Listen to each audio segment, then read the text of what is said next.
Hello friends, welcome back to my channel. আমরা WP এবং KP এক্সামকে target করে যে প্র্যাকটিস সেটের ক্লাস শুরু করেছি, তো আজকে আমরা এপ্রিল মাসের যে সাফল্য ম্যাগাজিন থেকে যে কলকাতা পুলিশের যে প্র্যাকটিস সেটটা আছে সেটার কিন্তু আমরা অঙ্কের সমাধান করব। ঠিক আছে, যেটা তোমরা 83 নম্বর পেজে পেয়ে যাবে। যারা যারা আগের ক্লাসগুলো দেখোনি, প্লে লিস্ট করা আছে, সেখান থেকে তোমরা একবার দেখে নেবে। তো চলো আজকের ক্লাসটা শুরু করি।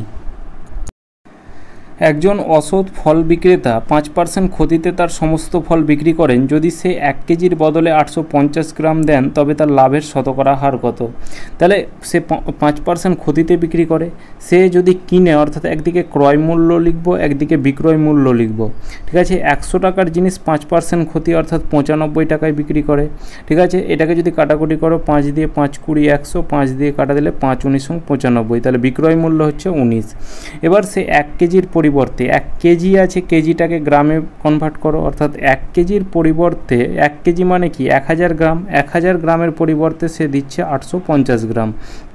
ঠিক আছে, মানে এই যদি ধরি 1 কেজির দাম 1 গ্রামের দাম 1 টাকা, তাহলে এখানে ধরলাম 1000 গ্রামের দাম 1000 টাকা, 850 গ্রামের দাম 850 টাকা, মানে 1000 টাকার জিনিসটা সে বিক্রি করছে 850 টাকায়।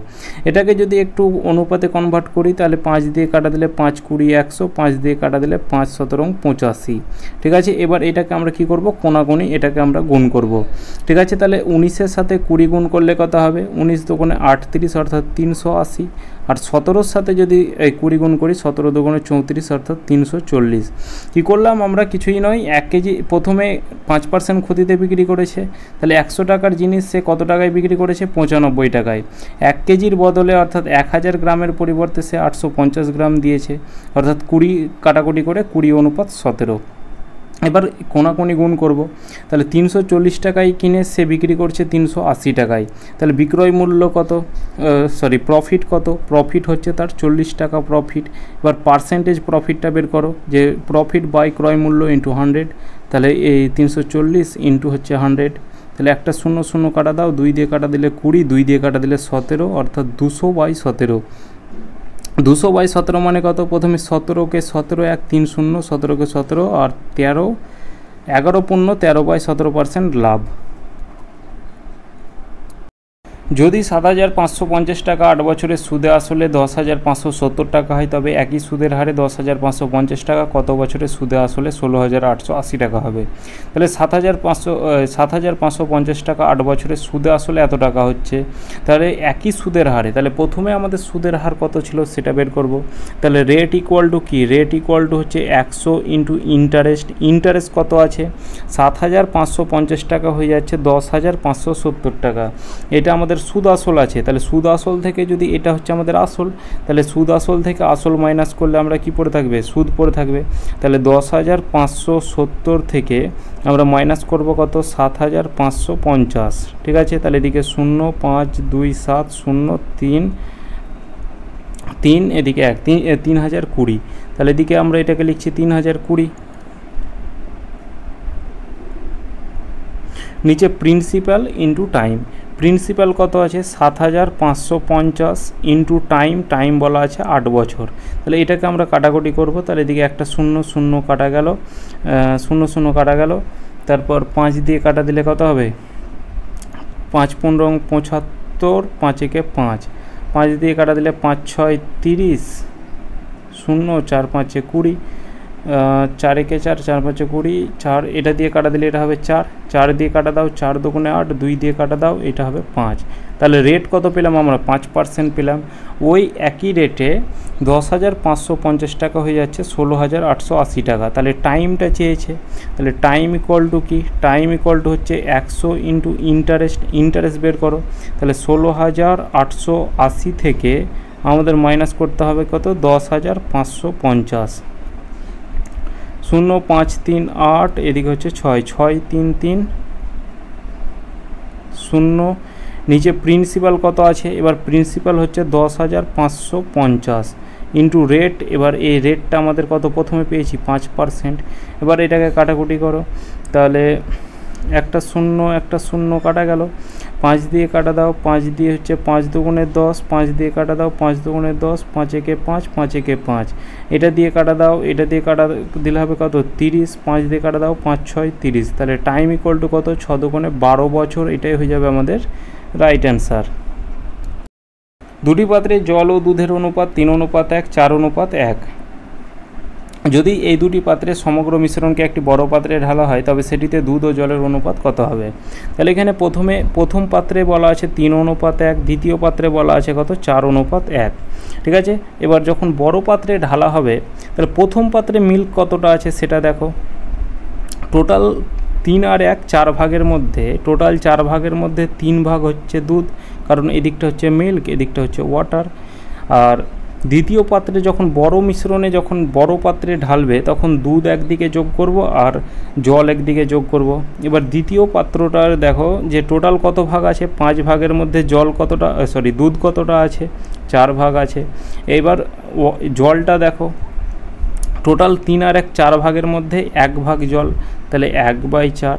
একই রকমভাবে এই 5 ভাগের মধ্যে 1 ভাগ কি, 5 ভাগের মধ্যে 1 ভাগ হচ্ছে জল, তাহলে এখানে দুধের সাথে দুধ যোগ করব, জলের সাথে জল যোগ করব, ঠিক আছে। এবার 4 আর 5-এর লসাগু হবে 20, তাহলে এখানে 20কে 4 দিয়ে ভাগ করলে 5, 3 5 15 প্লাস এদিকে 4 5 20, 4 4 16 অনুপাত এদিকে 20, এদিকে কত হবে 4 + 5 9, তাহলে এদিকে কাটা গেল 15 15 30, অর্থাৎ 31:9, যেটা আমাদের অপশন এতে আছে।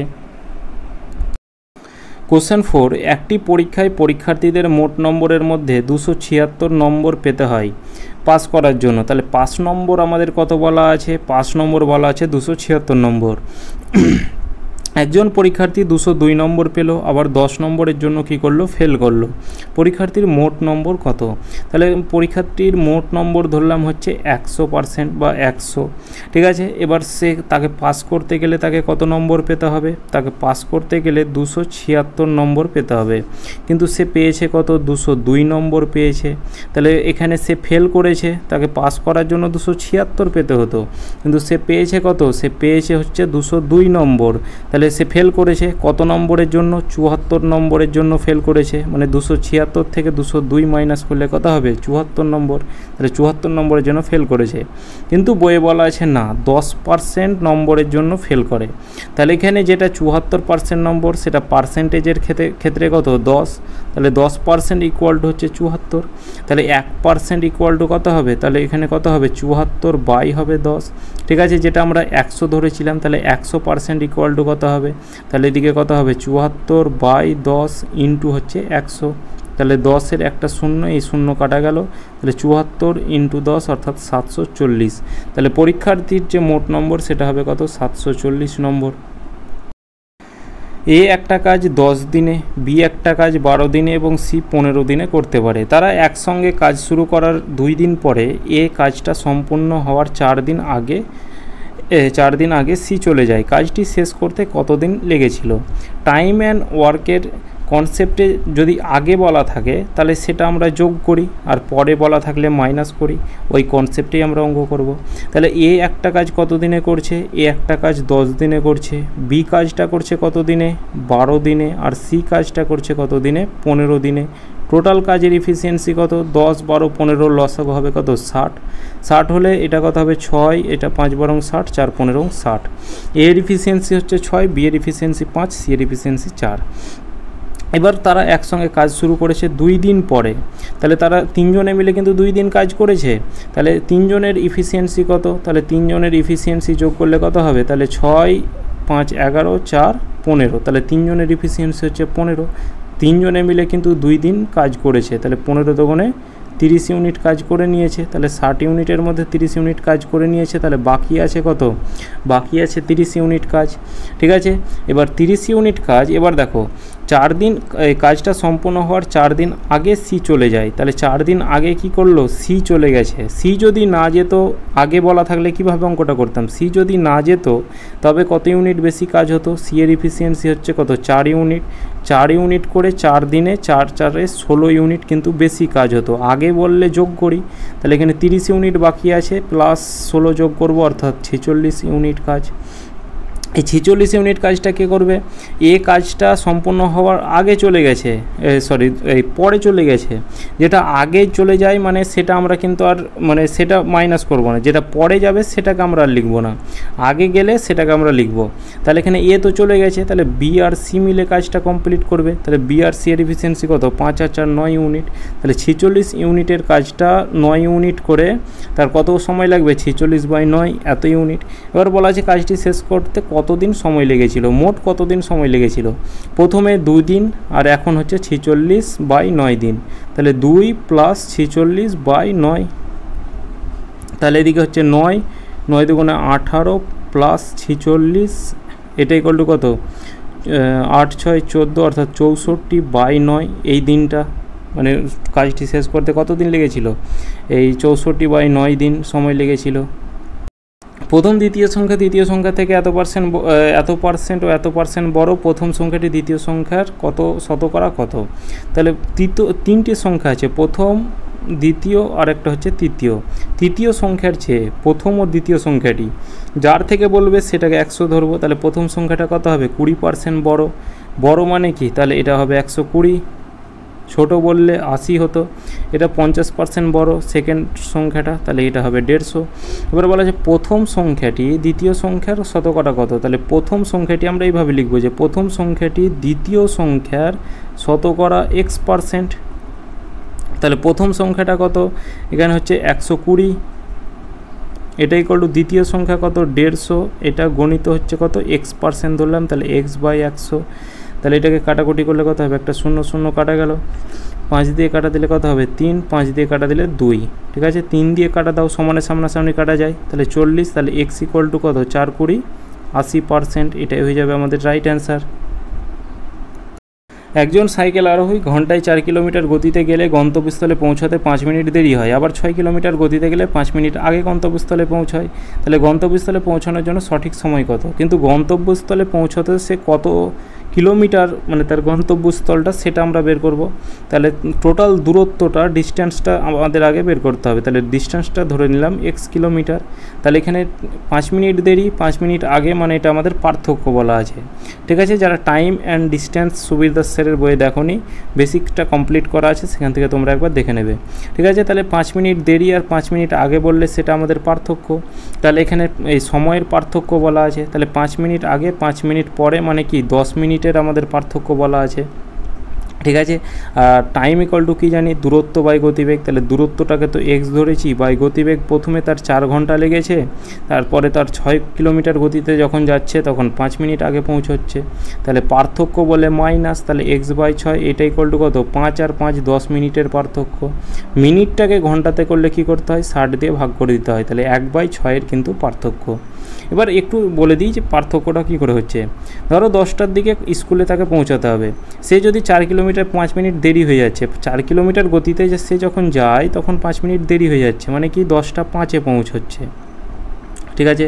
সে যদি গতিবেগটাকে বাড়িয়ে দেয় তখন 5 মিনিট আগে পৌঁছে যাচ্ছে, মানে 9:55-তে পৌঁছচ্ছে। তাহলে এখানে দেখো 10টা 5 আর 9:55 ডিফারেন্সটা দেখো, সেই 10 মিনিটের ডিফারেন্স, ঠিক আছে। এটাই হচ্ছে আমাদের কনসেপ্ট। তাহলে 4 আর 6 লসাগু কত? 4 আর 6 লসাগু হচ্ছে 12, তাহলে এখানে তলায় 12, 12কে 4 দিয়ে ভাগ করলে 3, তাহলে ওপরে 3x মাইনাস 2x, এটা ইকুয়াল টু কত? এটা ইকুয়াল টু হচ্ছে 1/6, 6 দিয়ে কাটো 2, তাহলে 3 থেকে 2 মাইনাস করলে ওপরে x, আর এই 2-এর সাথে 1 গুণ করলে 2, তাহলে x কিলোমিটার ধরেছিলাম সেটা পেয়ে গেলাম 2 কিলোমিটার। এবার বলা যে সঠিক সময় কত, গন্তব্যস্থলে পৌঁছানোর সঠিক সময়টা কত। তাহলে এই সময়টা চেয়েছে, তাহলে টাইম ইকুয়াল টু কি? দূরত্ব বাই গতিবেগ। দূরত্ব হচ্ছে 2 কিলোমিটার বাই গতিবেগ কত? 4 কিলোমিটার প্রতি ঘন্টা, প্রথমেরটা ধরছি, তাহলে 1/2 ঘন্টা। এবার আমরা মিনিটে চেয়েছে, তাহলে 60 দিয়ে গুণ করব, তাহলে এখানে কি করতে হয়? 30 মিনিট পেলাম। এটা কি? এটা আমাদের সঠিক সময় নয়, এই গতিবেগে গেলে তার 5 মিনিট দেরি হয়, ঠিক আছে। তাহলে সঠিক সময় যেতে গেলে তাকে কি 5 মিনিট আগে পৌঁছতে হবে, ঠিক আছে। তাহলে এখানে তাকে কত? 25 মিনিটে পৌঁছতে হবে। যখন 4 কিলোমিটার গতিবেগে যাচ্ছিল তার 30 মিনিট সময় লাগছিল, কিন্তু 5 মিনিট দেরি হয়ে যাচ্ছিল, তাহলে সঠিক সময় আমাদের চেয়েছে, তাহলে 5 মিনিট আগে পৌঁছতে হবে, ঠিক আছে। তাহলে এখানে কত? 25 মিনিট হয়ে যাবে আমাদের সঠিক অ্যান্সার। কোশ্চেন 8, একটি নৌকা স্রোতের অনুকূলে নির্দিষ্ট দূরত্ব অতিক্রম করে 9 ঘন্টায়, প্রতিকূলে ফিরে আসে 27 ঘন্টায়, স্থির জলে নৌকার গতি 12 কিলোমিটার প্রতি ঘন্টা হলে যাত্রাপথের দূরত্ব কত? তাহলে অনুকূল আর প্রতিকূলে যে গতিবেগের রেশিও সময়ের রেশিও সেটা কত বলা আছে? অনুকূলে গেলে 9 ঘন্টা আর প্রতিকূলে গেলে 27 ঘন্টা। ঠিক আছে, তাহলে 1 অনুপাত কত? 1 অনুপাত 3, এটা হচ্ছে আমাদের টাইমের রেশিও।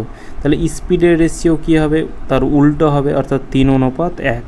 ক্লিয়ার? এখান থেকে আমরা বোট স্পিডটা বের করব। তাহলে বোট স্পিড কী হবে? অনুকূল প্লাস প্রতিকূল বাই 2, তাহলে 3 প্লাস 1/2 অর্থাৎ 4/2 মানে কত? 2 ইউনিট। নৌকার গতিবেগ কিন্তু এখানে বলা আছে 12 কিলোমিটার প্রতি ঘন্টা। তাহলে 2 ইউনিটের ভ্যালু হচ্ছে 12, 1 ইউনিটের ভ্যালু কত? 6। তাহলে এখানে এই অনুকূলে গতিবেগটা কত? মানে 3 ইউনিটের ভ্যালু কত? 3 6 18, আর এদিকে 1 ইউনিটের ভ্যালু হচ্ছে 6। তাহলে এটা হচ্ছে আমাদের কি স্পিডের রেশিও, যে অনুকূলে গতিবেগ হচ্ছে 18 কিলোমিটার প্রতি ঘন্টা, প্রতিকূলে গতিবেগ হচ্ছে 6 কিলোমিটার প্রতি ঘন্টা। এবার আমাদের যেটা কাজটা করতে হবে সেটা বলা আছে যাত্রাপথের দূরত্ব কত। তুমি এই অনুকূলের সময়ের সাথে অনুকূলের গতিবেগ মানে ডিস্টেন্স ইকুয়াল টু আমরা কি জানি? স্পিড ইনটু টাইম, এটা আমরা জানি যে ডিস্টেন্স ইকুয়াল টু। এবার অনুকূলের তুমি যদি স্পিড 18 কিলোমিটার প্রতি ঘন্টা, এটার সাথে অনুকূলের টাইম গুণ করতে হবে। সে গুণ করলে কত হবে? 162 হবে। 90 8 9 72, 162। আর যদি তুমি এই প্রতিকূলের টাইমের সাথে যদি প্রতিকূলের গতিবেগটা গুণ করতে, সেই এটাই হতো। ঠিক আছে, তাহলে এখানে আমাদের গতিবেগ যদি তুমি প্রথমটা নাও, তাহলে প্রথমের গতিবেগের সাথে প্রথমের টাইমটাকে গুণ করলেই আমাদের অ্যান্সার চলে আসবে। ঠিক আছে, তাহলে 162 কিলোমিটার কিন্তু টোটাল দূরত্বটা, এটাই হয়ে যাবে আমাদের সঠিক অ্যান্সার। 4টি মৌলিক সংখ্যার ঊর্ধ্বক্রম অনুসারে লেখা হলে প্রথম 3টির গুণফল 385 আর শেষ 3টির গুণফল হচ্ছে 1001।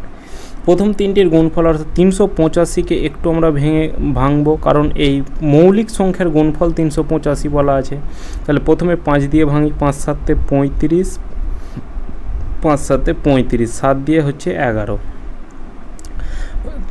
প্রথম 4টি মৌলিক সংখ্যা বলা ছিল, তার মধ্যে প্রথম 3টের গুণফল, তাহলে 5 7 11, এই প্রথম 3টে মৌলিক সংখ্যার গুণফল বলা আছে 385। শেষ 3টের গুণফল কত? তাহলে 7 11, এর পরের যে মৌলিক সংখ্যা সেটা কত হবে? 13। ঠিক আছে, 13। তাহলে এই শেষ 3টে মৌলিক সংখ্যার যে গুণফল সেটা 1001 বলা আছে। তাহলে শেষ সংখ্যাটি আমাদের চেয়েছে, তাহলে শেষ সংখ্যাটি কত? Option D. কারণ এখানে আমরা 13টা কেন নিলাম? কারণ 4টি মৌলিক সংখ্যা বলা আছে ঊর্ধ্বক্রম অনুসারে, মানে ছোট থেকে বড় বা বড় থেকে ছোট এইভাবে, কিন্তু পরস্পর, যে এরপর 11-র পর যে হয়তো 17 হবে সেটা নয়, যে 11-র পরে যে মৌলিক সংখ্যা সেটাই হবে। তাহলে এখানে এই 3টের গুণফল 1001 আর এই 3টের গুণফল কত? প্রথম 3টের সেটা 385। তাহলে এখানে প্রথম সংখ্যা যদি চাইতো তাহলে হতো 5, যদি শেষ সংখ্যা চাইতো সেটা হবে 13। 6টি ক্রমিক সংখ্যার যোগফল, ক্রমিক মানে কি? পরপর সংখ্যার যোগফল 69 হলে বৃহত্তম সংখ্যাটি কত? তাহলে প্রথম সংখ্যা যদি x হয় তাহলে পরের সংখ্যাটা কত হবে? তার পরের সংখ্যাটা হবে কত? x + 1 হবে। তার পরের সংখ্যাটা কত হবে? x + 2 হবে। তার পরের সংখ্যাটা কত? মানে প্রতিটা যোগফল যেহেতু বলা আছে তার জন্য প্রতিটা একবারেই যোগ করে দিচ্ছি। তাহলে তার পরের সংখ্যাটা হবে x + 3, তারপরে কত? x + 4, তারপরে কত? x + 5। তাহলে এবার 6টা সংখ্যা হয়ে গেল আমাদের। ঠিক আছে, কারণ প্রথমে x একটা সংখ্যা, এটা একটা সংখ্যা, x + 1, x + 2, x + 3, x + 4, x + 5, এখানে 6টা সংখ্যা হলো। এদের যোগফল বলা আছে কত? 69। ঠিক আছে, তাহলে এবার এদের আমরা যোগটা দেখব। তাহলে এখানে কত? একটা x, 1 2 3 4 5 6, 6x। সংখ্যাগুলো এবার যোগ করি, তাহলে 2 আর 1 3, 3 আর 3 6, 6 4 10, 5 15, তাহলে +15। এই যোগফলটা হলো 6x + 15, এটা = 69। +15টা এদিকে গেলে -15 হবে, তাহলে 4 54। তাহলে 6x = হচ্ছে কত? 54। 6 দিয়ে কাটা দিয়ে দিলে 6 9 54। তাহলে x এর ভ্যালু কত? x এর ভ্যালু হচ্ছে 9। তাহলে এখানে বৃহত্তম সংখ্যাটা চেয়েছে, তাহলে বৃহত্তম সংখ্যা কত x + 5, এটাই হচ্ছে আমাদের বৃহত্তম সংখ্যা। তাহলে x এর ভ্যালু কত 9, তাহলে 9 + 5 অর্থাৎ 14, এটাই হয়ে যাবে আমাদের রাইট অ্যান্সার যে বৃহত্তম সংখ্যা। ক্ষুদ্রতম সংখ্যা যদি চাইতো তাহলে x এর ভ্যালু কত পেয়েছি 9 পেয়েছি, তাহলে বৃহত্তম সংখ্যা চেয়েছে, সুতরাং 14 হয়ে যাবে আমাদের রাইট অ্যান্সার। এক ব্যক্তি একটি দ্রব্য 3564 টাকায় বিক্রি করে তার ক্ষতি হয় 19%। দ্রব্যটি কত টাকায় বিক্রি করলে সে ব্যক্তির 22% লাভ হবে। তাহলে কত টাকায় কিনেছিল সেটা বের করব। তাহলে ধরলাম যে 100 টাকায় কিনেছিল ক্রয় মূল্য, এবার 19% ক্ষতি মানে কত 81 টাকায় বিক্রি করেছে, কিন্তু এখানে বলা আছে 3564 টাকায়। তাহলে 81 ইউনিটের ভ্যালু কত 3564, তাহলে 1 ইউনিটের ভ্যালু কত তলায় 81, তাহলে ক্রয় মূল্য যেটা 100, তাহলে 100 ইউনিটের ভ্যালু কত, এটা হচ্ছে আমাদের কি ক্রয় মূল্য। এবার এই টাকাটার 22% লাভ করবে, তাহলে এই টাকাটার 22% লাভ করবে। এখন আমরা কাটাকুটি করব না, ক্রয় মূল্যের সাথে 22% লাভটা করে দাও, তাহলে অ্যান্সারটা চলে আসবে। তাহলে 3564/81 ইন্টু হচ্ছে 100, এটা হচ্ছে ক্রয় মূল্য। এটার 22% লাভ মানে কত 122 বাই হচ্ছে 100, ঠিক আছে। এবার 100 কাটা গেল, 9 দিয়ে কাটা দাও, 9 9 81, আর এই 9 দিয়ে কাটা দাও, তাহলে এখানে 3 9 27, 4 9 36, তাহলে 3 9 27, 9 9 81, 6 9 54, তাহলে 9 6 15 আর 3 18, আবার এটা 9 দিয়ে কাটা যাবে, তাহলে 9 দিয়ে এটা কাটা দিলে কত হবে 4 9 36, 4 9 36, তাহলে 122-এর সাথে 44 গুণ করতে হবে। দেখো 122-এর সাথে যদি 44 গুণ করে এককের ঘরের অঙ্কটা দেখো, 4-এর সাথে 2 গুণ করে এককের ঘরের অঙ্কটা কত হচ্ছে 8 হচ্ছে, আর এখানে এককের ঘরের অঙ্কটা একটাতেই 8 আছে, তাহলে অপশান বি হয়ে যাবে আমাদের রাইট অ্যান্সার। 77 99 আর এক্সের গসাগু হচ্ছে 11 ও লসাগু 3465, এক্সের ক্ষুদ্রতম মান কত। তাহলে এবার যারা গসাগু লসাগু জানো তাদের কিন্তু অঙ্কটা অসুবিধা হবে না। 77 99 আর এক্সের যে গসাগু সেটা বলা আছে কত HCF, এইখান থেকে আমাদের অ্যান্সারটা চলে আসবে। গসাগু বলা আছে 11, এখানে লসাগু আর আমরা কোনো কাজ করব না। গসাগু কথাটার অর্থ কি গরিষ্ঠ সাধারণ গুণনীয়ক, ঠিক আছে। এবার গসাগু মানে কি প্রতিটার মধ্যেই সেটা কমন থাকতে হবে। যখন গসাগু 11 আছে তাহলে প্রতিটার মধ্যেই আমাদের কি 11 কমন থাকতে হবে। এর মধ্যে এই 7 গণিত দেখো 11 আছে, এর মধ্যে 9 গণিত 11 আছে, তাহলে এক্সের ভ্যালু কত হবে, তাহলে এক্সের ভ্যালু 11 হবে, ঠিক আছে। এক্সের ভ্যালু 11 হবে, কেন 11 হবে, কারণ এর মধ্যেও 11 আছে, এর মধ্যেও 11 আছে, এর মধ্যেও 11 আছে, সুতরাং গসাগু যেহেতু 11 বলা আছে, সুতরাং এখানে আমাদের এই এক্সের ভ্যালু 11 নিতে হবে, কারণ এখানে প্রতিটার মধ্যে যেটা কমন থাকে সেটাই আমাদের গসাগু হয়। তাহলে প্রতিটার মধ্যে 11 কমন আছে, এই 11 প্রতিটার মধ্যে 11 কমন আছে, তাহলে 11 হয়ে যাবে গসাগু। তাহলে এক্সের যে ক্ষুদ্রতম মান সেটা কত নিতে হবে, এই এক্সের যে ক্ষুদ্রতম মান সেটা আমাদের 11 নিতে হবে, ঠিক আছে, যেটা আমাদের অপশান ডিতে আছে। একটি বাক্সে 1 টাকা 50 পয়সা 25 পয়সার মুদ্রার অনুপাত 618 টাকা, তাদের মূল্যের অনুপাত 13:11:17 হলে প্রতি মুদ্রার সংখ্যা কত। তাহলে এখানে প্রথমে টাকাটা লিখবো যে 1 টাকা 50 পয়সা আর একটা কত 50 পয়সাটাকে লিখি। 50 পয়সাকে টাকা করতে গেলে কি করতে হয় 100 দিয়ে ভাগ করে দিতে হয়, তাহলে 1/2 টাকা, ঠিক আছে। আর একটা হচ্ছে 25কে 100 দিয়ে ভাগ করলে মানে 25 তলায় 100, তাহলে এখানে পয়সাটা টাকা হয়ে যাবে, তাহলে 1/4 টাকা। এবার এখানে তাদের মূল্যের রেশিও অর্থাৎ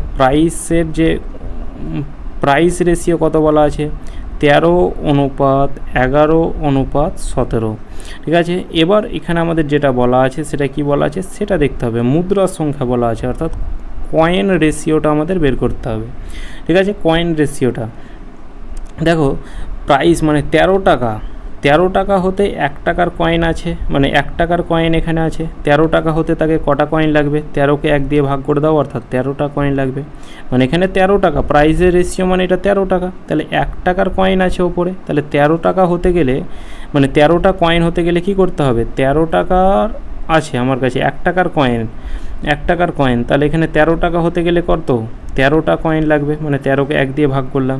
একই রকমভাবে কী করতে হবে, মানে 13কে 1 দিয়ে ভাগ করলাম, তাহলে 11কে এবার এই 1/2 দিয়ে ভাগ করো, তাহলে 11কে যদি 1/2, 1/2টা উল্টে আবার ওপরে চলে যাবে, তাহলে 11 দুগুণে 22, আর এদিকে কত হবে 4 17 68, 40, 4 7 28। তাহলে এদিকে এবার কয়েন রেশিওটা দেখো কত হচ্ছে, তাহলে এদিকে 68, এদিকে 80, 90, 90, আর এদিকে কত 103, তাহলে এই কয়েন রেশিও কত হচ্ছে 103, কিন্তু এখানে বলা আছে কত 618, তাহলে এইটার ভ্যালুই হচ্ছে কত 618। 1 ইউনিটের ভ্যালু কত, 1 ইউনিটের ভ্যালু হচ্ছে 6, তাহলে 1 ইউনিটের ভ্যালু যদি 6 হয় তাহলে প্রতি মুদ্রার সংখ্যা কত, মুদ্রার সংখ্যা চেয়েছে কয়েন রেশিও, তাহলে এখানে আমাদের কয়েন রেশিও হচ্ছে 13, 22 আর 68, তাহলে 1 ইউনিটের ভ্যালু 6 হলে এখানে 13 ইউনিটের ভ্যালু কত হবে, তাহলে এটার সাথে 6 গুণ করো, এটার সাথে 6 গুণ করো, আর এটার সাথে 6 গুণ করো, তাহলে 6 13 78, 6 দুগুণে 12, 6 দুগুণে 12 অর্থাৎ 132, আর এদিকে কত হবে 6 48, 36, 408, তাহলে অপশান এ হয়ে যাবে রাইট অ্যান্সার। একজন ব্যাটসম্যান 17তম ইনিংসে 85 রান করলে তার গড় রান 3 বেড়ে যায়, তাহলে এখন তার গড় কত? তাহলে এখন 17তম ইনিংসের যে গড় রান, 17তম ইনিংসের যে গড় রান অ্যাভারেজ রান সেটা ধরলাম এক্স, তাহলে টোটাল রান কি হবে, টোটাল রান হবে 17x। এবার 18তম ইনিংসে কি হলো, তার গড় রানটা বেড়ে গেল, 85 রান করলে গড় রান 3 বেড়ে যায়, তাহলে এই 3 বেড়ে গেল মানে এটা 18তম ইনিংসে তার 3 বেড়ে গেল, ঠিক আছে। তাহলে প্রথমে তার গড় রানটা ছিল এক্স, এখন হলো কত এক্স প্লাস 3। এবার এইটা হচ্ছে 17x টোটাল রান, এবার এই 17x এটা হচ্ছে 17তম ইনিংসের, তাহলে 18তম ইনিংসে কি হবে, 17তম ইনিংসের পর এটা মেরেছে 85 রান করেছে, তাহলে এখানে টোটাল রান ছিল 17x, এর সাথে 85 যোগ করে দাও, এটা হয়ে গেল আমাদের 18তম ইনিংস। আর এদিকে গড় রান হয়ে গেল কত এক্স প্লাস 3, এটার 18তম ইনিংস, তাহলে মোট রান কত হবে, তাহলে এইটার সাথে 18 গুণ করে দাও, তাহলে এদিকে কত হচ্ছে, এদিকে 18x প্লাস 3 18 54, তাহলে 85 ছিল, 85 সমানের এদিকে প্লাস 54টা এদিকে মাইনাস 54 হয়ে যাবে, আর এটা ইকুয়াল টু কত 18x ছিল এদিকে, আর 17xটা সমানের দিকে গেলে মাইনাস 17x হয়ে যাবে, তাহলে x ইকুয়াল টু কত, এদিকে হচ্ছে 4, 5 থেকে 4 বাদ দিলে 1, আর এদিকে 3 31, তাহলে x এর ভ্যালু হচ্ছে 31, যেটা আমরা 17তম ইনিংসের যে অ্যাভারেজ রান সেটা পেয়েছি কত x, আর x এর ভ্যালু কত 31। বলেছে এখন তার গড় কত, তাহলে এখন তার গড় মানে 18তম ইনিংসের গড়টা চেয়েছে, আর 18তম ইনিংসের গড় কত x প্লাস 3 মানে 31 প্লাস 3 অর্থাৎ 34। 1 মার্চ 2019 থেকে 12 মে 2019 পর্যন্ত 5250 টাকার এত % সরল সুদে, মানে এত % হারে সরল সুদ কত হবে। 1 মার্চ, মাসটা সবসময় 31 দিনের হয়, 31 মার্চ পর্যন্ত, অর্থাৎ টোটাল কত দিন সেটা দেখো, মার্চ এটা 31 দিন, মার্চ এপ্রিল 30 দিনের হয়, আর এদিকে মে মাসের 12 পর্যন্ত 12ই মে অর্থাৎ 12 দিন, টোটাল কত দিন হচ্ছে, তাহলে এদিকে 30 30 60 70 72 73 দিন, টোটাল আমাদের টাইমটা দেওয়া আছে কত 73 দিনের আমাদের সুদ বের করতে হবে, ঠিক আছে। কিন্তু এখানে আমাদের এই পার্সেন্টেজ সবসময় আমাদের এই মানে বছরে করতে হয় সবসময়, সরল সুদের অঙ্ক দিনে কোনো দিন হয় না, তার জন্য কি করব, এবার এক বছর সমান কত দিন 365 দিন, তাহলে এই 365 দিয়ে ভাগ করব, তাহলে এটা হয়ে গেল আমাদের বছর। সরল সুদ চেয়েছে ইন্টারেস্ট ইকুয়াল টু কি PRT/100, তাহলে পি কত আছে 5250, এটা হচ্ছে প্রিন্সিপাল। রেট কত 7 × 14 একে 15/2, এটা হচ্ছে রেট, ইন্টু PRT টাইম কত, তাহলে এখানে 73/365, এটা বাই কি 100 মানে PRT/100। এখানে এক কাজ করো, এই দুইটাকে এই তলায় নিয়ে চলে এসো, আর এই 365টাকেও তলায় নিয়ে চলে এসো, এগুলো তলায় চলে আসবে। একটা শূন্য কাটলো, 5 দিয়ে কাটা দাও, 5 দিয়ে কাটা দিলে 5 7 35, 3 5 15, 5 দিয়ে কাটা দাও, 5 দিয়ে 5 10 50, 5 5 25, ঠিক আছে। তাহলে এই 73 কাটা গেল।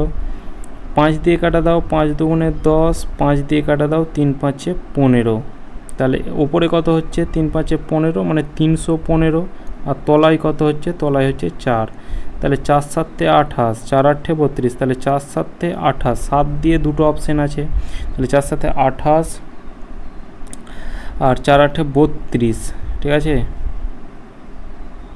4 8 32, তাহলে 78 পয়েন্ট কিছু একটা সামথিং হচ্ছে, তাহলে অপশান বি হয়ে যাবে আমাদের সঠিক অ্যান্সার। 5টি ঘন্টা যথাক্রমে 5 6 15 18 24 সেকেন্ড পর পর বাজে, তাহলে প্রথমবার বাদ দিয়ে 1 ঘন্টায় তারা একসঙ্গে কতবার বাজবে? 5 6 15 18 24 পর পর যখন বাজে বলা থাকবে, যখন পার্থক্য বলা থাকবে, তখন কি লসাগু বের করতে হয়, আর 5 6 15 18 24-এর লসাগু কত হয়? 360, এলসিএম হচ্ছে 360। এবার এটা কি সেকেন্ডে আছে, ঠিক আছে, 360 সেকেন্ড পেয়ে গেলাম। এবার সেকেন্ডকে আমাদের কি করতে হবে? ঘন্টাতে আনতে হবে। তাহলে ঘন্টাতে আনতে গেলে কি করতে হয়? 1 ঘন্টা সমান কত? 3600 সেকেন্ড হয়। তাহলে এখানে আমরা 3600 দিয়ে ভাগ করে দেবো, তাহলে এটা আমরা ঘন্টাতে পেয়ে যাব। তাহলে 1/10 এত ঘন্টা পেয়ে গেলাম। এই 1/10 ঘন্টায় কতবার বাজে? পরপর বলা আছে মানে একবার বাজে। এবার 1 ঘন্টায় কতবার বাজে? তাহলে 1 ঘন্টায়, তাহলে 1/10টা উল্টে যাবে, অর্থাৎ 10/1 বা 10 বার, নিচে 1-এর কোনো দাম নেই। 1/10 ঘন্টায় একবার বাজে, তাহলে 1 ঘন্টায় কতবার বাজবে? তাহলে এই 1/10 সমানের দিকে 10/1 হয়ে যাবে বা 10 বার হয়ে যাবে, অপশান এ সঠিক অ্যান্সার। 64 সেমি উচ্চতার একটি লম্ববৃত্তাকার চোঙ গলিয়ে একটি সমান ব্যাসার্ধের 12টি নিরেট গোলক তৈরি করা হলো, প্রতিটি গোলকের ব্যাসার্ধ কত? তাহলে এখানে যখন এই লম্ববৃত্তাকার চোঙের আয়তনকে যখন এই গোলকের আয়তন দিয়ে ভাগ করব, তখন আমরা সংখ্যা পাবো যে কতটা গোলক তৈরি করা যাবে। কি বললাম? চোঙের আয়তনকে গোলকের আয়তন দিয়ে ভাগ করলে সংখ্যা পেয়ে যাব। তাহলে চোঙের আয়তন কত? চোঙের আয়তনের ফর্মুলা হচ্ছে πr²h, এটা হচ্ছে চোঙের আয়তনের ফর্মুলা। আর গোলকের আয়তনের ফর্মুলা কি? 4/3, 3টা ওপরে লিখে দিচ্ছি, 4/3 πr³, এটা হচ্ছে গোলকের আয়তন। চোঙের আয়তনকে গোলকের আয়তন দিয়ে ভাগ করলে সংখ্যা পেয়ে যাব, আর সংখ্যা বলা আছে আমাদের কত? 12টা বলা আছে, ঠিক আছে। অনেক সময় সংখ্যা বের করতে বলে।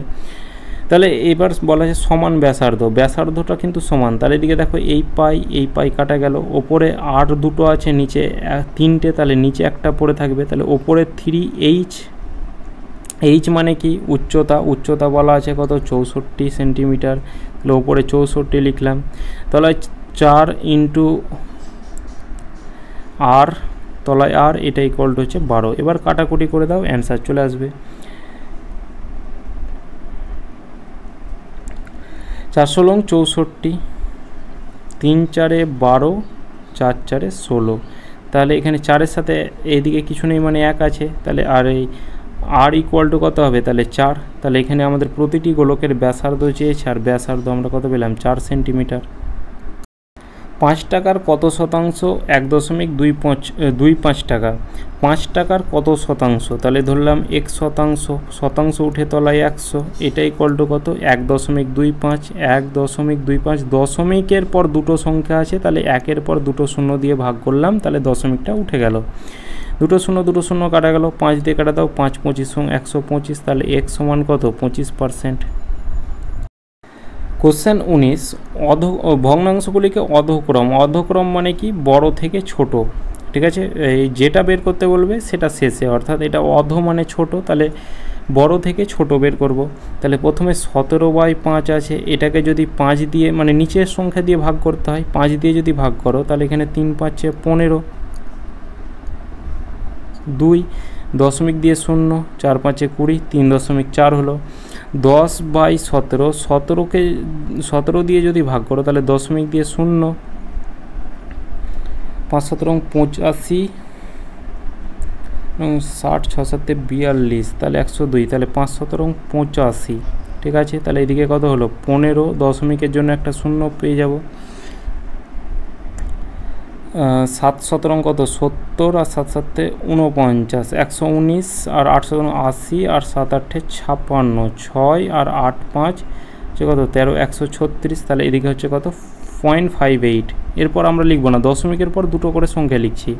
এরপর কত এরপর হচ্ছে 6/11। তাহলে 11কে 6 দিয়ে যদি ভাগ করো তাহলে দশমিক দিয়ে 0, তাহলে 5 11 55, 5 দশমিকের জন্য একটা 0 পাবো, 4 11 44, 5.54। আর একটাকে এই 6কে 5 দিয়ে যদি ভাগ করো তাহলে দশমিক দিয়ে 0, 6 8 48, ঠিক আছে। তাহলে 2 দশমিকের জন্য একটা 0 পাবো, তাহলে 3 6 18। এবার বলা আছে সব থেকে বড় সংখ্যা। তাহলে সব থেকে বড় সংখ্যা হচ্ছে কত, এখানে 3 পেয়েছি। তাহলে 3 এই 17/5 সব থেকে বড় সংখ্যা। তাহলে এটা আর এটা হবে না, 17/5 অর্থাৎ প্রথম সব থেকে বড় সংখ্যা 17/5। তারপরের সংখ্যাটা দেখো এখানে 0.58, 0.54, 0.83। তাহলে 0.8 এটাই বড়। তাহলে 0.8 কোনটাতে আছে, এই শেষেরটাই অর্থাৎ 5/6। তাহলে এটা হচ্ছে তারপরের সংখ্যা। তারপরে কত, এইটা আর এটার মধ্যে কোনটা বড়, তাহলে 0.58টা বড়। তাহলে এরপর 0.58 মানে কি 17 দেওয়া আছে, তাহলে এখানে 10/17। তারপরে শেষের সংখ্যাটা হচ্ছে 6/11, যেটা আমাদের অপশান ডিতে আছে।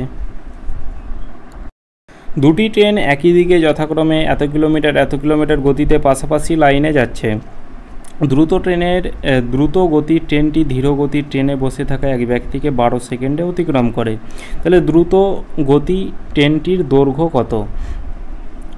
একই দিকে গেলে রিলেটিভ স্পিড কি হয়, মাইনাস করতে হয়, আর পরস্পরের বিপরীত দিকে এলে যোগ করতে হয়। তাহলে একই দিকে বলা আছে, তাহলে 75 থেকে 45 কী করো, মাইনাস করো, তাহলে কত হবে 30 হবে, ঠিক আছে, 30 কিলোমিটার প্রতি ঘন্টা। এবার এটাকে কি করো, এই যখন কোনো একটা ব্যক্তিকে অতিক্রম করবে তখন সে তার নিজের দৈর্ঘ্য অতিক্রম করবে। তাহলে এখানে যে ডিস্টেন্সটা বের করতে বলেছে, তাহলে ডিস্টেন্স ইকুয়াল টু কি, স্পিড ইনটু টাইম। তাহলে স্পিড কোনটা, এখানে এই স্পিডটা বের করো, 30 কিলোমিটার প্রতি ঘন্টাতে আছে, এটা সেকেন্ডে আছে। তাহলে 5/18 দিয়ে গুণ করে দাও, তাহলে এটা আমাদের মিটার প্রতি সেকেন্ড হয়ে গেল। আর টাইমটা হচ্ছে 12 সেকেন্ড। 6 দিয়ে কাটো, 3 6 18, 6 দিয়ে কাটো 2, 3 দিয়ে কাটো 3 10 30, তাহলে 5 2 10, 10 10 100, ঠিক আছে। তাহলে 100 ট্রেনটির যে দৈর্ঘ্য সেটা হবে 100 মিটার হবে, ঠিক আছে। 100 মিটার, অপশান বি হয়ে যাবে রাইট অ্যান্সার। কোশ্চেন 21, আমরা জানি কি স্কোয়ার উঠে রুট হয়, ঠিক আছে। তাহলে এখানে রুট উঠে এদিকে আমরা স্কোয়ার করতে পারি। তাহলে এদিকে 1 মাইনাস এক্স কিউব, তলায় কত, তলায় হচ্ছে 100, এটা ইকুয়াল টু কত, 3 3 9, তলায় হচ্ছে 25, প্লাস 1টা সমানের এদিকে গেলে -1 হয়ে যাবে। তাহলে এদিকে মাইনাস এক্স কিউব, তলায় কত, তলায় হচ্ছে 100, এটা ইকুয়াল টু কত, এদিকে 25, ওপরে 9 - 25 অর্থাৎ 16, অর্থাৎ -16 হবে। এটাকে অঙ্কটা করেই দিই। তাহলে এদিকে 9 আর এদিকে 25কে 25, তাহলে 9 থেকে 25 মাইনাস করলে 16 হয়। তাহলে মাইনাস এক্স কিউব, তলায় কত 100, এটা ইকুয়াল টু কত, তাহলে এখানে 9 থেকে 25 মাইনাস করলে কত হবে, -16, এটা বাই হচ্ছে কত 25। তাহলে এই মাইনাস তো কাটাই যাবে। তাহলে এদিকে 25 দিয়ে কাটা দাও 4, তাহলে এক্স কিউব ইকুয়াল টু কত, 4 16 64, তাহলে এক্স ইকুয়াল টু কত হবে, তাহলে এদিকে হয়ে যাবে আমাদের রুট কিউব হবে। তাহলে এখানে আমাদের 64কে 3 বার গুণ করছি, তাহলে এখানে এটাকে আমরা 3 বার গুণ করলে 64 হয়। তাহলে এখানে কিউব যেহেতু আছে, তাহলে 3টে সংখ্যা বাইরে বেরিয়ে এসে একটা সংখ্যা হয়ে যাবে 4, অপশান সি। কোশ্চেন ওয়াইজ, 2 জন পুরুষের কর্মদক্ষতা 5 জন মহিলা আর 6 জন মহিলার কর্মদক্ষতা 10 জন বালকের সমান হয়। 7600 টাকা 8 জন পুরুষ, 9 জন মহিলা ও 15 জন বালকের মধ্যে এমনভাবে ভাগ করা হলো, কে কত টাকা পাবে? তাহলে 2 জন মানুষের কর্মদক্ষতা অর্থাৎ 2 জন ম্যান সমান কি 5 জন মহিলার অর্থাৎ 5 জন ওম্যানের এই কর্মদক্ষতা সমান। তাহলে এখানে ম্যান বাই ওম্যানের এফিসিয়েন্সিটা বের করব। তাহলে ওম্যানের সাথে 5 গুণ হয়ে আছে, তাহলে 5 ওপরে তলায় 2। একই রকমভাবে এই কি বলা আছে যে 6 জন মহিলা আর 10 জন বালকের সমান। তাহলে 6 জন মহিলা অর্থাৎ 6 ম্যান ইকুয়াল টু 10 বয়। তাহলে এখানে man by boy equal to কত হবে, তাহলে বয়ের সাথে 10 গুণ হয়ে আছে, তাহলে তলায় 6 হবে। এবার এখানে দেখো ওম্যান 6 জন মহিলা, ও সরি এখানে এটা একটু ভুল হলো, এখানে ম্যানটা হবে না, এখানে ওম্যান হবে, ঠিক আছে, এখানে ওম্যান হবে, এখানে ওম্যান এটা ইকুয়াল টু 10 বয়, তাহলে ওম্যান বাই বয় এটা ইকুয়াল টু কত হবে, ওপরে 10 তলায় 6। এবার এখানে ওম্যান দেখো 2 আর এখানে আছে 10, তাহলে এটাকে সমান করতে হবে। তাহলে এখানে কি করতে হবে, 10 করতে গেলে কি করতে হয়, এখানে 5 দিয়ে গুণ করলাম, এটাকেও 5 দিয়ে গুণ করলাম, আর এদিকে আমাদের তো 1 দিয়ে গুণ করলে সেটাই হবে। তাহলে এদিকে ম্যান ওম্যান অর্থাৎ ম্যান ওম্যান আর বয়ের যে ইফিসিয়েন্সি সেটা পেয়ে গেলাম। তাহলে ম্যানের ইফিসিয়েন্সি হচ্ছে 25, ওম্যানের ইফিসিয়েন্সি 10 আর বয়ের ইফিসিয়েন্সি 6, অনুপাতের আকারে আমরা সাজিয়ে নিলাম। এবার এখানে বলা আছে 8 জন পুরুষ, তাহলে এখানে 25 ইউনিট করে হচ্ছে পুরুষের ইফিসিয়েন্সি, তাহলে 8 জন পুরুষের ইফিসিয়েন্সি কত, তাহলে 8 জন পুরুষ, একজন পুরুষের ইফিসিয়েন্সি হচ্ছে 25 ইউনিট, তাহলে 8 জন পুরুষের ইফিসিয়েন্সি কত, তাহলে 25 ইন্টু 8। ওম্যানের একজন ওম্যানের ইফিসিয়েন্সি 10 ইউনিট, তাহলে 9 জন ওম্যানের ইফিসিয়েন্সি কত, তাহলে গণিত 9, আর এদিকে কত, আর এদিকে হচ্ছে 15 জন বালক, তাহলে ইন্টু 15,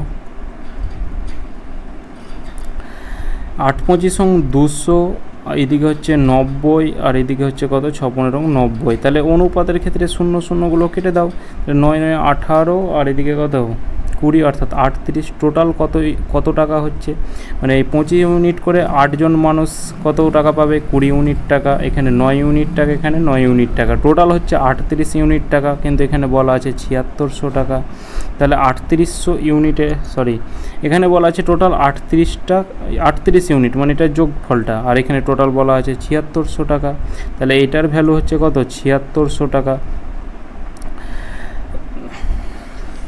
মানে এটা আমরা ইফিসিয়েন্সিটা পেলাম, ঠিক আছে, এটা আমি আগেরটা একটু টাকা বলে দিয়েছি যে এত ইউনিট টাকা, এটা নয়। এই যে 25 ইউনিট করে 8 জন পুরুষের ইফিসিয়েন্সি কত 200 ইউনিট, এটা ইফিসিয়েন্সি। একটি ওম্যানের ইফিসিয়েন্সি 10 ইউনিট, তাহলে 9টি ওম্যানের ইফিসিয়েন্সি কত 90 ইউনিট, আর ইফিসিয়েন্সির ওপর ভিত্তি করে কিন্তু টাকাটাকে ভাগ করা হয়, যার যত ইফিসিয়েন্সি সে তত টাকা পাবে। এখানে অনুপাতের ক্ষেত্রে করে সেটা পেয়ে গেলাম আমরা, টোটাল হচ্ছে 38 ইফিসিয়েন্সি, তাহলে এক ইফিসিয়েন্সির 38 ইউনিটের জন্য সে পায় 7600 টাকা, তাহলে এক ইফিসিয়েন্সির জন্য সে কত পাবে 200 টাকা পাবে, 38 দুগুণে 76 অর্থাৎ 200 টাকা পাবে। তাহলে এখানে কি বলা আছে, ভাগ্য কে কত টাকা করে পাবে, তাহলে এখানে ম্যান কতজন পাবে 20 ইউনিট, 20 ইউনিটে 200 টাকা করে সে কত টাকা পাবে, তাহলে এটার সাথে 200 গুণ করে দাও, তাহলে এদিকে হচ্ছে 4000 টাকা, একটা অপশানেই 4000 আছে, তারপরে এটার সাথে 200 গুণ করে দাও 1800, এটাও 1800, অর্থাৎ অপশান বি হয়ে যাবে সঠিক answer. Question 23, a minus B equal to 3, B minus C equal to 5 আর C minus A equal to 1 হয়, তবে এটা ইকুয়াল টু কত, তাহলে A cube B cube C cube minus 3abc by ABC, এই ওপরে A cube plus B cube plus C cube এর formula আছে, কি ফর্মুলা, এদিকে এ প্লাস হাফ গণিত এদিকে কি এ প্লাস বি প্লাস সি, দ্বিতীয় ব্র্যাকেট, দ্বিতীয় কি থার্ড ব্র্যাকেট যে কোনো একটা ব্র্যাকেট দিতে পারো, তারপরে এদিকে কি হবে এ, প্রথমে এ মাইনাস বি তার হোল স্কোয়ার,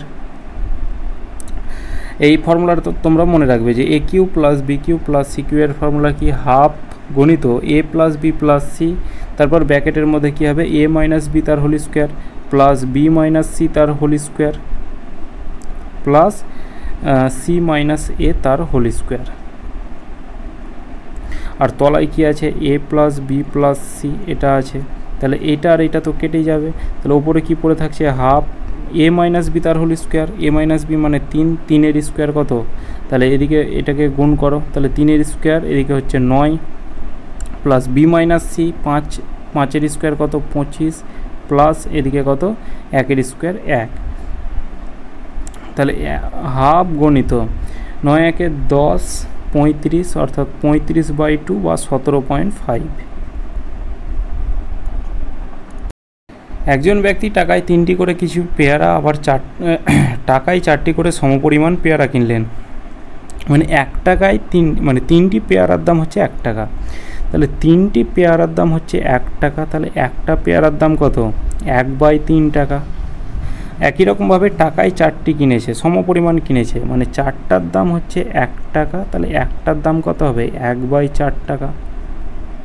সমপরিমাণ কিনেছে, তাহলে এখানে একটা এদিকে একটা, টোটাল দুটোর দাম কত হবে, দুটো পেয়ারার দাম হবে কত, তাহলে এইদিকে 1 আর 1 যোগ করলাম, তাহলে 1/3 আর এদিকে 1/4 যোগ করতে হবে। 3 আর 4-এর লসাগু 12, তাহলে ওপরে কত হবে 7/12, তাহলে দুটো পেয়ারার দাম হচ্ছে 7/12 টাকা। একটা পেয়ারার দাম কত, এই 2 আছে সমানের দিকে গেলে 1/2 হয়ে যাবে, অর্থাৎ 7/24 টাকা। তাহলে একটা পেয়ারার দাম হচ্ছে 7/24 টাকা, এটা হচ্ছে ক্রয় মূল্য। এবার বিক্রয় মূল্য কি, সে বিক্রি করছে টাকায় 3টে, মানে 3টের দাম 1 টাকা।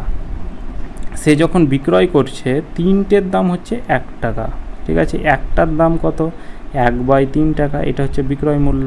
তাহলে এখানে ক্রয় মূল্য আর বিক্রয় মূল্য বের করো, তাহলে ক্রয় মূল্য হচ্ছে 7/24 টাকা আর বিক্রয় মূল্য হচ্ছে কত 1/3 টাকা। 3 দিয়ে কাটো, 3 8-এ 24, তাহলে এদিকে 7/8, এই 8টাকে উঠাতে গেলে এদিকে 8 দিয়ে গুণ করে দাও, এদিকে 8 দিয়ে গুণ করে দাও, তাহলে এই 8 8 কেটে গেল, এদিকে 7/8। 7 টাকায় কিনে 8 টাকায় বিক্রি করছে, লাভ হচ্ছে 1 টাকা, তাহলে লাভ বাই ক্রয় মূল্য ইন্টু 100, তাহলে 100/7, এতটা লাভ। তলায় 7 লাভ আছে, মানে এই পূর্ণতে তলায় 7, এটা লাভ, এটাতে তলায় 7 আছে, কিন্তু এটা আমাদের ক্ষতি তো হবে না, এটা 11%, এটাও হবে না, তাহলে অপশান বি সঠিক অ্যান্সার। কোশ্চেন 25, কোনো মূলধনের 3 বছরের সরল সুদ 225 টাকা, সেই একই মূলধনের 2 বছরের চক্রবৃদ্ধি সুদ 153 টাকা হলে মূলধন কত। যদি চক্রবৃদ্ধি সুদ চক্রবৃদ্ধি সুদের যে কনসেপ্টটা ক্লিয়ার থাকে তবে অঙ্কটা তোমরা কোনো অসুবিধা হবে না। যদি প্রিন্সিপাল আমরা এটাকে পি ধরলাম, সরল সুদ প্রথমে বলা আছে 3 বছরের, বলা আছে সরল সুদ 225 টাকা করে। সরল সুদ প্রথম বছরে যে সুদ হবে দ্বিতীয় বছর তৃতীয় বছর সব সমান হয় আমরা জানি, তাহলে এখানে 225কে যদি 3 দিয়ে ভাগ করি তাহলে কত হবে 75, তাহলে প্রথম বছরও 75 টাকা, দ্বিতীয় বছরও 75 টাকা, তৃতীয় বছরও 75 টাকা। 3 বছর সবসময় সমান থাকে সরল সুদ। এবার 2 বছরের চক্রবৃদ্ধি সুদ বলা আছে, তাহলে এটা 1 বছর, এটা 1 বছর, 2 বছরের সরল সুদ 75 আর 75 150 তো হচ্ছে সরল সুদ, আর 153 হচ্ছে চক্রবৃদ্ধি সুদ। তাহলে এক্সট্রা যেটা সুদ হবে, এই এক্সট্রা যেটা সুদ মানে এই দেখো 150 থেকে 153 3 টাকা সুদ, এটা হচ্ছে আমাদের এই 3 টাকা সুদ, ঠিক আছে। তাহলে 75 টাকার আমরা রেটটা বের করব, তাহলে 75 টাকার x%, এটা আমাদের 75 টাকার x% সমান 3 টাকা, তাহলে 75 টাকার x%, x/100, এটা ইকুয়াল টু 3। 25 দিয়ে কাটা দিলে 3, 25 দিয়ে কাটা দিলে 4, 3 3 কাটা গেল, তাহলে x ইকুয়াল টু কত 4, তাহলে রেটটা পেয়ে গেলাম 4%। এবার প্রিন্সিপালটা বের করো, তাহলে প্রিন্সিপালটার এবার এই প্রিন্সিপালের 4% সমান 75, রেট সবসময় সমান হয়, তাহলে প্রিন্সিপালের 4% অর্থাৎ 4/100, এটা ইকুয়াল টু কত, এটা ইকুয়াল টু হচ্ছে 75। 4 25 সঙ্গে 100, তাহলে প্রিন্সিপাল ইকুয়াল টু কত হবে 75 ইন্টু 25, 5 5 25, এককের ঘরের অঙ্কটা 5, এখানে এককের ঘরের অঙ্কটা 5 আছে। ভাজক ভাগফলের 25 গুণ, ভাগশেষের 5 গুণ, তবে ভাগফল 16 হলে ভাজ্য কত। তাহলে ভাজ্য ইকুয়াল টু কি, ভাজ্য ইকুয়াল টু ভাজক ইন্টু ভাগফল প্লাস ভাগশেষ। তাহলে ভাগফল বলা আছে 16, তাহলে এখানে আমরা 16টাকে লিখে দিচ্ছি, ভাগফল বলা আছে 16। ভাজক ভাগফলের 25 গুণ, তাহলে ভাগফল 16, এর 25 গুণ মানে কত 25 ইন্টু 16, ঠিক আছে। আর এই ভাজকই ভাগশেষের আবার 5 গুণ, এই ভাগশেষের 5 গুণ, তাহলে এখানে আমরা কি করব, এই 25 ইন্টু 16 এটাকে 5 দিয়ে ভাগ করব, 5 দিয়ে ভাগ করব কারণ দেখো 5 5 25, 5 16 80, তাহলে ভাগশেষ কত পেলাম 80 পেলাম। এই 80-র দেখো 5 গুণ এটা হয়ে যাবে, 80-র 5 গুণ মানে কত, এদিকে 5 8 40, অর্থাৎ এটাকে গুণ করলে 400 হচ্ছে, দেখো এটাকে গুণ করলে 400ই হবে, ঠিক আছে। তাহলে 80-র 5 গুণ অর্থাৎ 400। এবার এইখানে আমাদের ভাজ্য নির্ণয় করো, তাহলে ভাজ্য কী করে নির্ণয়, ভাজকের সাথে ভাগফলটাকে গুণ করো, 400 লং 64 অর্থাৎ 6400, আর এদিকে 80 যোগ করে দাও, অর্থাৎ 6480। 1728 এবার এখানে আমাদের এখানে 26 আছে। এইগুলোর ট্রিক্সগুলো দেখো যে এইভাবে অঙ্কগুলো করতে হয়। 26 আছে মাইনাস 15কে 156কে 26 দিয়ে ভাগ করো, 6 দিয়ে যাবে, দেখো 6 দুগুণে 12, 6 6 36, তাহলে এখানে 156, 6 হচ্ছে ভাগশেষ। তাহলে এখানে 2 টু দি পাওয়ার 6 লিখতে পারি, ঠিক আছে। গণিত আমরা এটাকে লিখতে পারি কত, 26। 2 to the power 6 1728 to the power 26 minus 2কে 6 বার গুণ করলে কত হবে, 64 মনে হচ্ছে। 2 2 4 5 6, 4 4 8 8 16 16 32 64, ঠিক আছে। 64 টু দি পাওয়ার 6। এবার এটা থেকে এটা মাইনাস করো, 1728 থেকে যদি 64 মাইনাস করি তাহলে কত হবে, 4 6 6 12, এদিকে 6 1664, তাহলে 1664 টু দি পাওয়ার 26। এবার এটা থেকে এবার কি 16 দ্বারা ভাগ করে দেখো, তাহলে এই সংখ্যাটা যদি, এই সংখ্যাটাকে পাওয়ারের সাথে আর সম্পর্ক নেই, এই সংখ্যাটা যদি ভাগ করে যত ভাগশেষ থাকবে সেটাই আমাদের অ্যান্সার। তাহলে 16কে 16 4 16 64, এটা দিয়ে ভাগ করে কোনো আমাদের ভাগশেষ থাকছে না 16 দিয়ে ভাগ করে, তাহলে এখানে আমাদের 0 হয়ে যাবে সঠিক অ্যান্সার। কোশ্চেন 28 মান নির্ণয় করো। প্রথমে আমরা এটাকে পূর্ণ ভাঙতে হবে, তাহলে 243-এর সাথে আমাদের কি করতে হবে, 12 গুণ করতে হবে। 12 গুণ করে যেটা হবে সেটা 209 দিয়ে যোগ করতে হবে। তাহলে এখানে 3 বারং 36-এর 6, হাতে থাকলো 3, 4 বারং 48 55 51, 12 24 5 29, 2916, তার সাথে 209 যোগ করতে হবে। তাহলে 9 আর 6 হচ্ছে 15-র 5, হাতে থাকলো 1 2 2 11 3125, তাহলে ওপরে হচ্ছে কত 3125 আর তলায় যেটা থাকে সেটাই, অর্থাৎ 243 টু দি পাওয়ার 5 আছে। এবার দেখো 4কে তুমি 5 বার গুণ করো, অর্থাৎ 4 4 16, এককের ঘরের অঙ্ক 5 পাবে না। 3কে তুমি 5 বার গুণ করে এককের ঘরের অঙ্ক 5 পাবে না। 1কে 5 বার গুণ করে এককের ঘরের অঙ্ক 5 পাবে না। এখানে অপশান ডি আছে, দেখো যে 5কে তুমি 5 বার গুণ করে 3125 পাবে, তাহলে ওপরে 5, আর এখানে 3কে তুমি 5 বার গুণ করে 243 পাবে, তাহলে 5/3 এটাই হয়ে যাবে আমাদের সঠিক অ্যান্সার।